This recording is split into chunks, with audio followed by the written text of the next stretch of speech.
40 కోట్లతో తీసిన హనుమాన్ 157 కోట్లు కలెక్ట్ చేసింది. సీక్వెల్ జై హనుమాన్ దగ్గరకు వచ్చేసరికి దర్శకుడు ప్రశాంత్ వర్మ మరిన్ని జాగ్రత్తలు తీసుకున్నాడా? మ్యూజిక్ డైరెక్టర్ను మార్చింది అందుకేనా? సెకండ్ పార్ట్లోకి రాణా రావడానికి రీజన్ ఇదేనా? చూద్దాం. హనుమాన్ రిలీజ్ అయి 2 ఏళ్లు దాటింది. 2024 సంక్రాంతికి వచ్చిన ఈ mythological social movie Mahesh Guntur కారంను కంగు తినిపించి సంక్రాంతి మొనగాడుగా నిలిచింది. సినిమాను 30 కోట్ల కమ్మితే 157 కోట్ల షేర్ కలెక్ట్ చేసింది. 127 కోట్ల లాభం మాటలు కాదు. 2025 సంక్రాంతికి హనుమాన్ సీక్వెల్ జై హనుమాన్ రిలీజ్ అంటూ ఊరించి హ్యాండ్ ఇచ్చాడు ప్రశాంత్ వర్మ.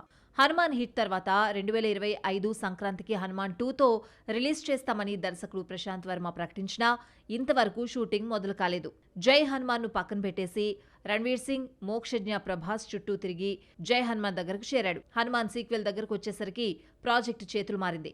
హనుమాన్ ను నిరంజన్ రెడ్డి నిర్మించగా జై హనుమాన్ మైత్రి మూవీ మేకర్స్ బ్యానర్ లో రూపొందుతోంది. జై హనుమాన్ షూటింగ్ ఆంజనేయ స్వామి జన్మస్థలంగా భావించే హంపీలోని అంజనాద్రి బెట్టలో పూజా కార్యక్రమాలతో మొదలైంది. హనుమాన్ లో టైటిల్ రోల్ ను విఎఫ్ఎక్స్ తో చూపించగా సెకండ్ పార్ట్ అంతా హనుమాన్ చుట్టూ తిరగడంతో టైటిల్ రోల్ కోసం రిషబ్ ను సెలెక్ట్ చేసుకున్నాడు వర్మ.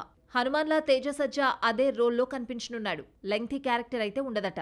జై హనుమాన్ దగ్గరకు వచ్చేసరికి రాణా కూడా ఎంట్రీ ఇచ్చాడు. బాహుబలిలోని భళాల దేవుడి పాత్ర రాణాకు పాన్ ఇండియా ఇమేజ్ తీసుకొచ్చింది. భీమ్లా నాయక్లో పవన్ తో ఢీ అంటే ఢీ అనే రోల్ పడింది. వెటయాన్లో విలన్ గా నటించిన సినిమా ఫ్లాప్ కావడంతో పెద్దగా ఆఫర్స్ దక్కలేదు. ఎట్టకేలకు జై హనుమాన్ రూపంలో స్ట్రాంగ్ క్యారెక్టర్ పడిందని తెలిసింది.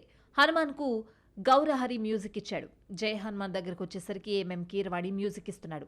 హనుమాన్ కు గౌరహరి మ్యూజిక్ ఇచ్చినా రాని గుర్తింపు మిరాయి తీసుకొచ్చింది. అయితే జై హనుమాన్ వచ్చేసరికి సీనియర్ మ్యూజిషియన్ కీరవాణిని ఆశ్రయించాడు దర్శకుడు.